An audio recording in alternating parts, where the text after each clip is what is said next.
Bienvenue, on va entamer aujourd'hui le thème la cinétique chimique destiné aux élèves de la 4e année sciences expérimentales et de la 4e année maths. On va commencer par le chapitre vitesse d'une réaction chimique. Cette leçon-là est élaborée par M. Warghib Hassan sous la direction de M. Sultan Ali, inspecteur général.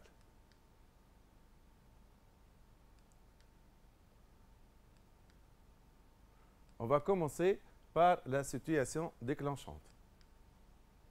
Comment suivre expérimentalement l'évolution d'un système chimique contenant initialement les entités chimiques suivantes: l'ion iodure, I-, K+, S2O8- et l'ion sodium, sachant que l'ion K+, et l'ion Na+, sont des ions spectateurs.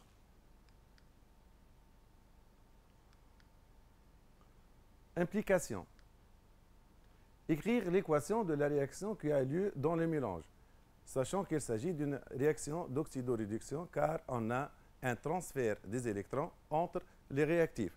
Je commence par les couples redox suivantes: I2, I- et S2O8- SO4-. Donc les ions I- vont réagir avec le deuxième réactif, le S2O8- pour donner une réaction d'oxydoréduction où on a un transfert des électrons entre ces réactifs. Dans la couleur de I- incolore, S2O8- incolore, SO4- incolore, mais I2 a une couleur jaune-brun. Et voilà l'équation bilan de la réaction. S2O8- qui réagit avec deux ions de I- pour donner 2 SO4- plus I2. En n'oubliant pas que cette réaction elle est totale. Comment déterminer l'évolution de la quantité de matière de diode présente en solution en fonction du temps? On va faire un dosage colorimétrique de diode par le tuyau sulfate de sodium. On va écrire l'équation de dosage. Donc, le I2 formé va réagir avec les ions tuyau sulfate pour donner I-, de nouveau I- et S4O6-. S2O3- incolore, I2 jaune-brun, S2O8- incolore et 2I- incolore. Comment repérer l'équivalence pour un dosage colorimétrique? La couleur brune de diode en solution disparaît, c'est-à-dire on a un changement de couleur. Mais pour mieux repérer l'équivalence, le diode formé sera dosé par les ions disulfate en présence d'un poids d'amidon qui donne une couleur bleue en présence de diode.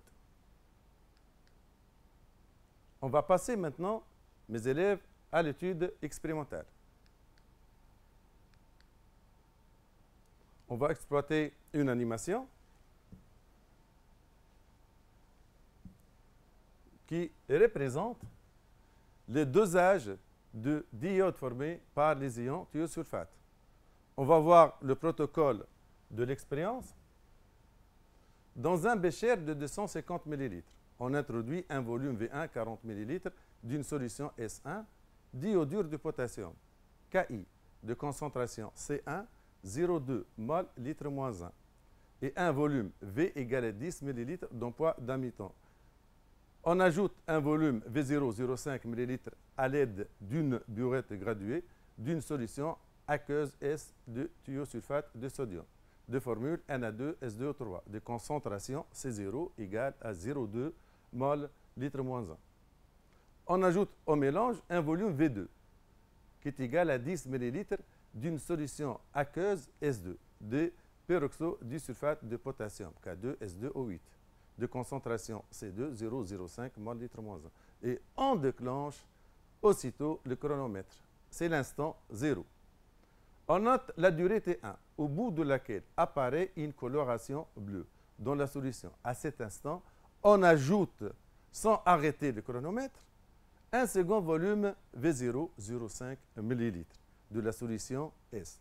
Et on note la durée T2, au bout de laquelle apparaît de nouveau la coloration bleue dans la solution, etc. Et on refait la même opération P fois.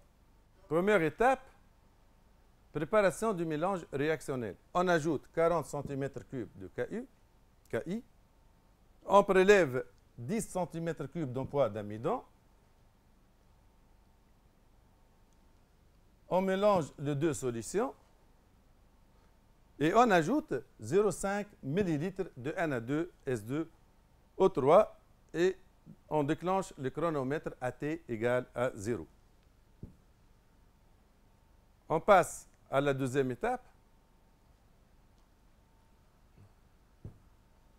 On ajoute 0,5. Dès que la couleur bleue apparaît, j'ajoute encore 0,5 et je note l'instant T1.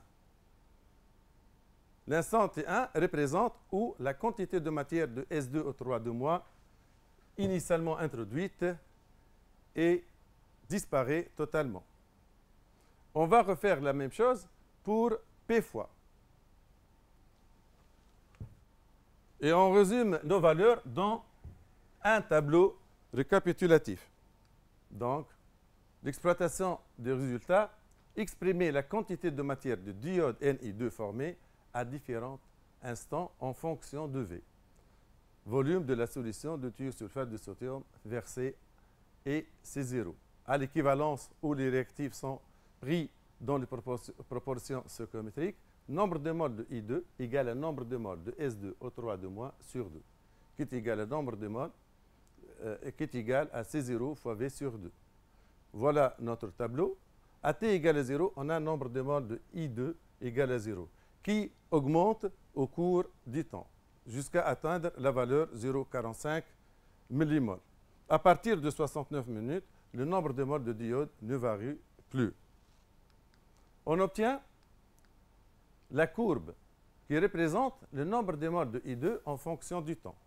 Cette courbe-là représente, à partir de T égale à 0, l'évolution de la réaction au cours du temps jusqu'à T à peu près égal à 70. C'est-à-dire le nombre de moles de I2 augmente au cours du temps. À partir de T égale à 70, on remarque que la réaction tend vers sa limite et macroscopiquement s'arrête. C'est l'état final, car la quantité de matière de I2 formée reste constante au cours du temps. On passe. Définir la vitesse de la réaction aux instants d'état T1 égale à 0 minutes, T2 égale à 50 minutes et T3 égale à 100 minutes. En mol minute moins 1, calculer ces vitesses. Je commence par la définition de la vitesse de la réaction aux instants, à un instant donné. C'est la dérivée de l'avancement de la réaction par rapport au temps à un instant déterminé, qui est calculée par la pente de la tangente à la courbe AT considérée. On va exploiter une deuxième animation qui représente la courbe de nombre de moles de I2 en fonction du temps. On remarque aussi, regardez bien, qu'on a deux parties. Une partie où l'évolution de la réaction et une partie où la quantité de matière de I2 reste constante. Pour déterminer la vitesse à un instant T donné, on trace la tangente à la courbe à l'instant considéré. Je commence par T égale à 0. Je trace la tangente. Voilà la tangente de segment AB. Dans la pente de cette tangente représente la vitesse à T égale à 0. Si je change une autre valeur, je passe à une autre valeur, on constate que la pente de la tangente diminue au cours du temps. Regardez bien que la pente diminue au cours du temps jusqu'à une date où la pente devient horizontale. C'est l'état final de la réaction. Donc, on va déterminer maintenant les valeurs de vitesse. À T égale à 0, vous constatez que la valeur de la vitesse est maximale, car la pente de la tangente est maximale. La valeur de la vitesse est à peu près 2,19 millimoles litre minute moins 1, et qui représente la vitesse volumique. À T égale à 20, par exemple, ou bien 30, on constate que la pente de la tangente tracée à la courbe, diminue. Et la vitesse devient 0,09 millimol litre moins 1 minute moins 1. Je passe à t égale à 70. On a un palier horizontal. Donc, la tangente à la courbe est horizontale et par suite, la pente égale à 0 et la vitesse égale à 0. Donc, on va tenir que la valeur de la vitesse est maximale à t égale à 0 et diminue progressivement. Pour déterminer le temps 1,5,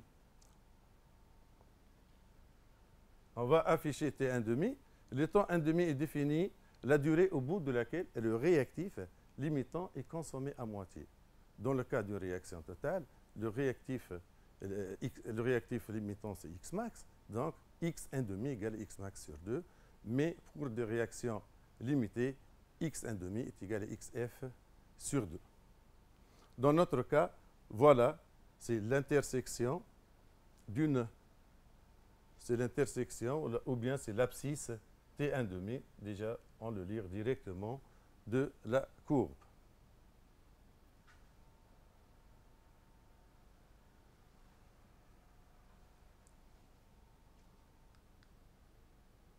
Que peut-on dire de l'évolution de cette vitesse? On a vu que la pente des tangentes tracées à la courbe diminue au cours du temps. Donc, la valeur de la vitesse diminue au cours du temps. Et à t égale à 0, la valeur de la vitesse est maximale et à l'état final, la valeur de la vitesse est nulle.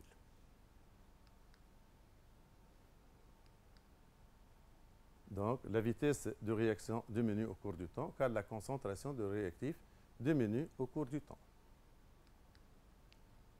Temps de demi-réaction, c'est la durée au bout de laquelle le réactif limitant est consommé à moitié. C'est la durée que met le système pour atteindre l'avancement x à t1,5 de la réaction qui correspond à la moitié de l'avancement final xf.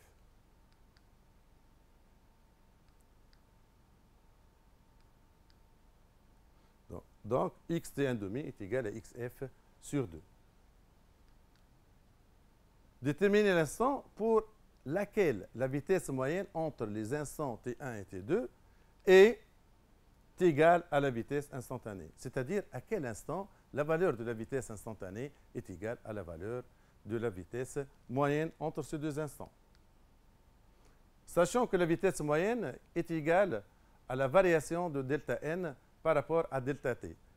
Nombre de moles de I2 à l'instant t2 moins nombre de moles de I2 à l'instant t1 sur t2 moins t1.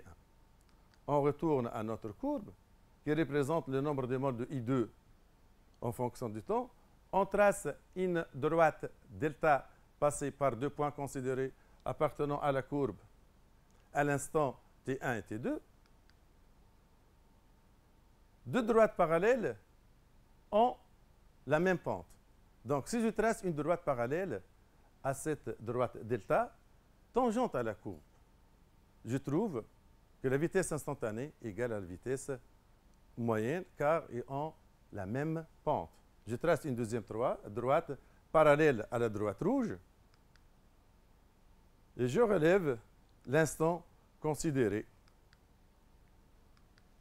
qui est égal à peu près à 18. Donc, à cet instant, on a la valeur de la vitesse instantanée est égale à la valeur de la vitesse moyenne.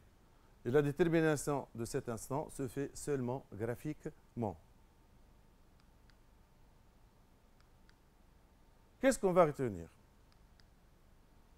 La vitesse d'une réaction chimique, c'est la dérivée de son avancement molaire par rapport au temps. Et la vitesse instantanée de la réaction chimique, définie comme étant la valeur de la dérivée de l'avancement x par rapport au temps.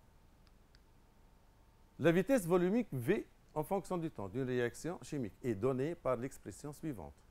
Vitesse en fonction du temps, c'est la dérivée de l'avancement volumique Y par rapport au temps, sachant que Y égale à X sur le volume total, d'où l'expression devient 1 sur volume total, volume du mélange, fois la dérivée de X sur dt. avec V mélange, volume du milieu réactionnel, et Y, l'avancement volumique. Remarque, il est possible de déterminer la vitesse volumique d'une transformation chimique à un instant t donné à partir des courbes d'évolution de la quantité de matière ou de la concentration des produits ou des réactifs en fonction du temps. Cette approche tient compte notamment des coefficients stoichiométriques et le signe de la dérivée temporelle négative pour les réactifs.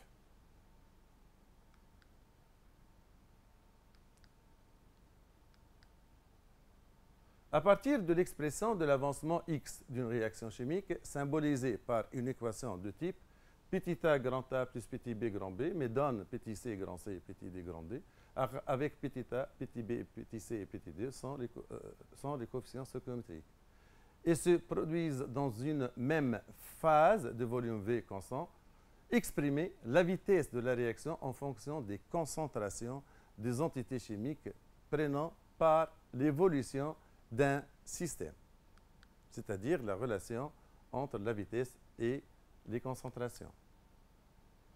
Si on désigne par Na le nombre, la quantité de matière de A, Nb la quantité de matière de B, Nc la quantité de matière de C et Nd la quantité de matière de D, respectivement les quantités de A, B, C et D à instant D. L'avancement x est alors, on va déterminer une relation entre eux. X égale le nombre de moles initial de A moins nombre de moles restant de A sur A. De même, égale le nombre de moles de I initial de B moins nombre de moles restant de B sur B est égal au nombre de moles de C formé sur C est égal au nombre de moles de D sur D formé. D'autre part, on a vitesse dérivée de x sur dt. Donc, l'expression de la vitesse devient moins 1 sur A, la dérivée de la quantité de matière de A sur dt. Si je dérive cette expression-là, on constate que le nombre de moles initial de A est constant. Donc, la dérivée de x sur dt me donne moins 1 sur A, dérivée de Na sur dt. De même pour B, pour C et pour D. Donc, vitesse à l'instant t égale moins 1 sur A d de Na sur dt, égale à moins 1 sur B, dérivée du nombre de moles de B sur dt, qui est égal à 1 sur C, dérivé du nombre de moles de C sur dt, qui est égal à 1 sur D, dérivé du nombre de moles de D sur dt. On passe aux vitesses volumiques.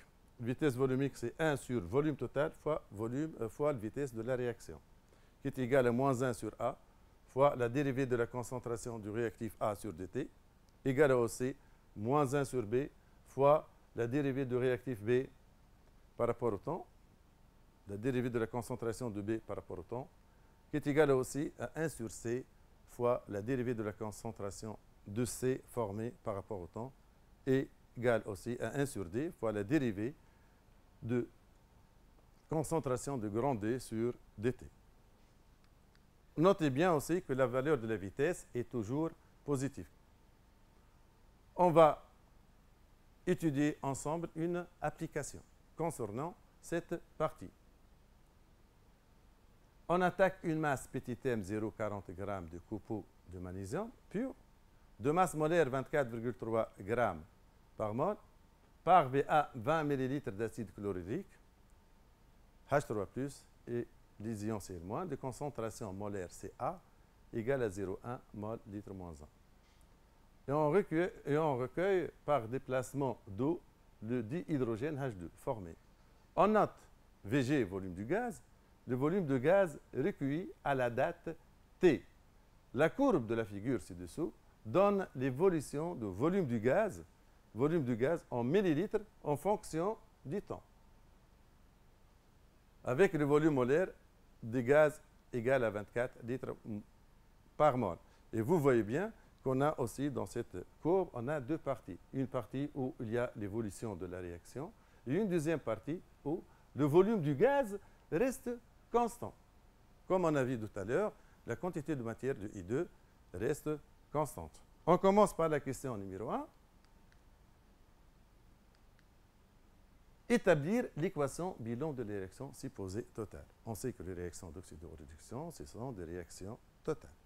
On commence d'écrire d'abord les deux demi-équations pour Mg et pour H3O+.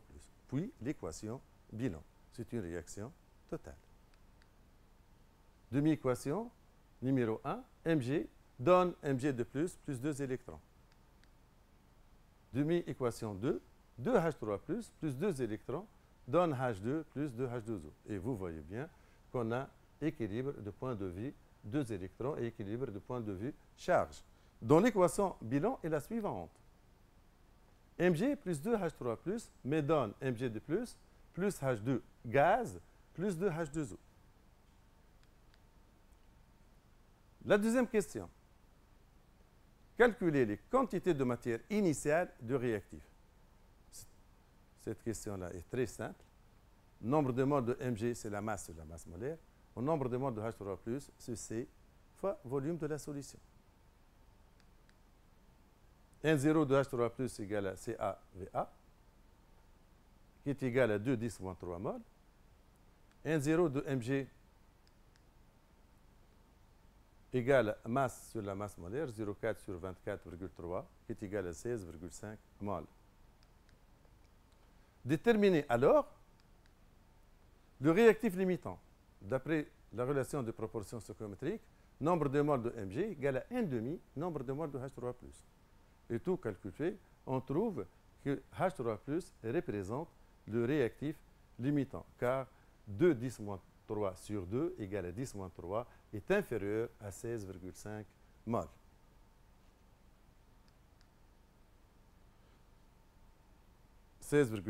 Pardon, 10 moins 3 moles. Donc, vous voyez bien que le nombre de moles de Mg de plus sur 2 initial est supérieur au nombre initial de H3+ sur 2. Donc, les ions hydronium constituant le réactif représentent le réactif limitant. L'avancement maximal de la réaction. On a dressé le tableau d'avancement qui est formé par l'équation de la réaction, quantité de matière, étude du système à l'état initial, l'état intermédiaire et l'état final. L'avancement à l'état initial, c'est 0. L'avancement à l'état intermédiaire, c'est x. Et l'avancement à l'état final, c'est xf. On écrit le nombre de moles initial de H3+, nombre de moles initial de Mg, 16,5 10 moins 3 moles, et nombre de moles initial de H2 et Mg de plus, et notre solvant l'eau en excès. Si l'avancement est égal à x, c'est-à-dire état intermédiaire, 2 10 moins 3 moins 2x. Il faut respecter le coefficient stoichiométrique, moins 2x. 16,5, 10 moins 3, moins x, pour donner x et Mg de plus, x aussi, et xc. L'état final, pratiquement, c'est l'état intermédiaire. On remplace x par xf, c'est-à-dire à la fin de la réaction, 2 10 moins 3 moins 2xf, 16,5 10 moins 3 moins xf, xf, xf. On sait bien que notre réaction est totale. Pour déterminer l'avancement de la réaction, soit le nombre de moles H3+ à la fin de la réaction égale à 0, ou bien le nombre de moles de Mg à la fin de la réaction égale à 0. C'est-à-dire soit 2 10 moins 3 moins 2x1 max égale à 0, ou 16,5 10 moins 3 moins x2 max égale à 0. On fait le calcul et on prend l'inf de x1 max et x2 max, c'est-à-dire la valeur la plus petite entre x1 max et x2 max. La réaction étant totale, donc nombre de moles de H3+ égale à 0, qui est égal à 2 10 moins 3 moins 2x max, qui donne x max égale à xf 10 moins 3. Vous voyez bien que x max égale à xf, car la réaction est totale. Sinon, si la réaction était limitée, on trouve xf est inférieur à x max. La question suivante. Votre résultat est-il cohérent avec la courbe ci-dessous? On va voir le volume à la fin de la réaction, qui est égal, le volume à la fin de la réaction qui est égal à 24 ml. Le volume molaire est égal à 24 litres moins 1. Donc, Nombre de moles, volume du gaz sur le volume molaire qui est égal à 10 moins 3. D'après la courbe, on a le volume du gaz à l'état final, c'est 24 ml. Le volume de H2 final égale au nombre de moles de H2 fois volume molaire, qui est égal à XF fois volume molaire. XF égale à Xmax, donc notre résultat est cohérent avec la courbe, qui est égal à 10 moins 3, comme on a calculé tout à l'heure. Donc, le résultat est cohérent avec la courbe. Définir le temps de demi-réaction, T1,5, et déterminer sa valeur. On a dit tout à l'heure que le temps de demi-réaction est la durée au bout de laquelle le réactif limitant est consommé à moitié. C'est-à-dire, x1,5 est égal à xmax sur 2 sur la réaction totale, x1,5 est égal à xf sur 2 sur la réaction est limitée. Et on détermine ça graphiquement. Le temps de demi-réaction est la durée nécessaire pour que l'avancement de la transformation chimique atteigne la moitié de sa valeur finale. xt1,5 est égal à xf sur 2, qui est égal à 0,5 10 moins 3 mol, d'où volume du gaz T1,5 égale à 0,5 10 moins 3, fois le volume molaire, qui est égal à 12 ml. T1,5 est égal à 100 secondes. On va voir sur la courbe. Calculer l'avancement x de la vitesse de la réaction et la vitesse de la réaction à la date t égale à 200 secondes. X 200 secondes, c'est le volume de H2 sur volume molaire, qui est égal à 0,75 10 moins 3 mol. La courbe est la suivante. Volume du gaz en millimol et le temps en secondes. On trace la tangente à la courbe AT est égale à 200. La tangente à la courbe AT égale à 200. On cherche la valeur de la pente de la tangente tracée à la courbe à cet instant, à l'instant t égale à 200 secondes. Ici, on a un petit problème. On a la courbe volume du gaz sur le volume molaire. Et comme la vitesse est la dérivée de x sur dt, donc notre x s'exprime en fonction du volume du gaz sur volume molaire, c'est-à-dire x égale à volume du gaz sur volume molaire, sur le volume de la solution. Le volume de la solution est constant, par suite la dérivée de x sur dt est égale à 1 sur v fois la dérivée du volume du gaz par rapport au temps.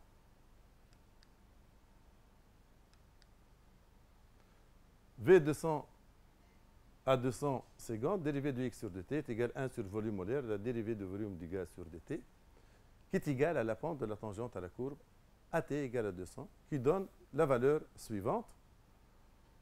Volume, vitesse à 200 secondes, 1 sur le volume molaire fois la pente de la tangente, qui donne la valeur suivante, 1,7 10 moins 6 mol seconde moins 1.